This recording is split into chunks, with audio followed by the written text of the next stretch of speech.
উত্তৰ অসমৰ প্ৰত্যেকগৰাকী জনসাধাৰণলৈ দিবলৈ লৈছো ডাঙৰ খবৰ। আজি হৈছে 19 মে। আজি অসমৰ লাখ লাখ মহিলাসকললৈ দিবলৈ লৈছো ডাঙৰ খবৰ।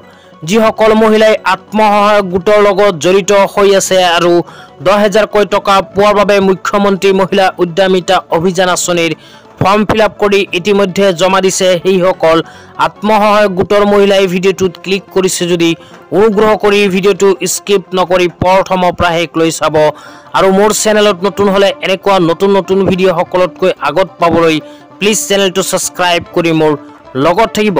তো বলক ভিডিঅ'টো আৰম্ভ কৰি আত্মসহায়ক গোটৰ মহিলাসকলৰ 10,000 কোটি টকা পোৱাৰ বাবে কেইখনমান গুৰুত্বপূৰ্ণ আপডেটৰ বিষয়ে জানি লওঁ।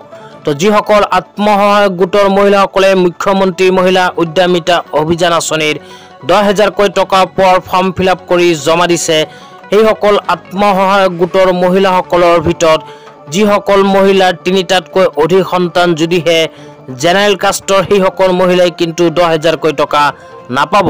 লগতে যিসকল আত্মসহায়ক গোটৰ মহিলাসকলে ST SC কাষ্টৰ সেইসকল মহিলা যদি 4টাতকৈ অধিক সন্তান থাকে তেন্তে সেইবোৰ মহিলাও কিন্তু 10,000 কোটি টকা নাপাব। ইয়াৰ লগতে যিসকল মহিলাৰ 3 পৰা 14 বছৰ বয়সীয়া কন্যা সন্তান আছে সেই কন্যা সন্তানজনীক যদি স্কুলত ভৰ্তি কৰি দিয়া নাই সেইবোৰ মহিলাও কিন্তু 10,000 কোটি টকা নাপাব। ইয়াৰ লগতে যিসকল মহিলাৰ ব্যৱসায়িক পৰিকল্পনা নাই ব্যৱসায়িক পৰিকল্পনাৰ ফৰ্ম জমা দিয়া নাই সেইসকল মহিলাও কিন্তু 10,000 কোটি টকা নাপাব। অসম চৰকাৰে কিন্তু অসমৰ 39 লাখ আত্মসহায়ক গোটৰ মহিলাসকলক প্ৰথম কিস্তি হিচাপে প্ৰদান কৰিব 10,000 কোটি টকা। তো 10,000 টকাটো পোৱাৰ পিছত যদি সৎ ব্যৱহাৰ কৰে তেন্তে আকৌ নেক্সট বছৰত 25,000 কোটি টকা আত্মসহায়ক গোটৰ মহিলাসকলে লাভ কৰিব।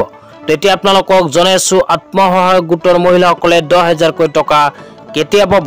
তো এই বিষয়ত অসমৰ মুখ্যমন্ত্ৰী ডক্টৰ হিমন্ত বিশ্ব শৰ্মা ছাৰে কোৱা অনুযায়ী ইলেকশ্যনৰ কাম পাৰ হোৱাৰ পিছতে আত্মসহায়ক গোটৰ মহিলাসকলৰ বেংক একাউণ্টত যিকোনো এখন সময়ত প্ৰদান কৰিব 10,000 কোটি টকা। ইতিমধ্যে কিন্তু চৰকাৰৰ ফালৰ পৰা কোনো ডেট সম্পৰ্কে স্পষ্টীকৰণ প্ৰদান কৰা নাই। তো আজি ইমানেই। ভিডিঅ'টো চাই কেনে পালে নিশ্চয় কমেণ্ট কৰি জনাই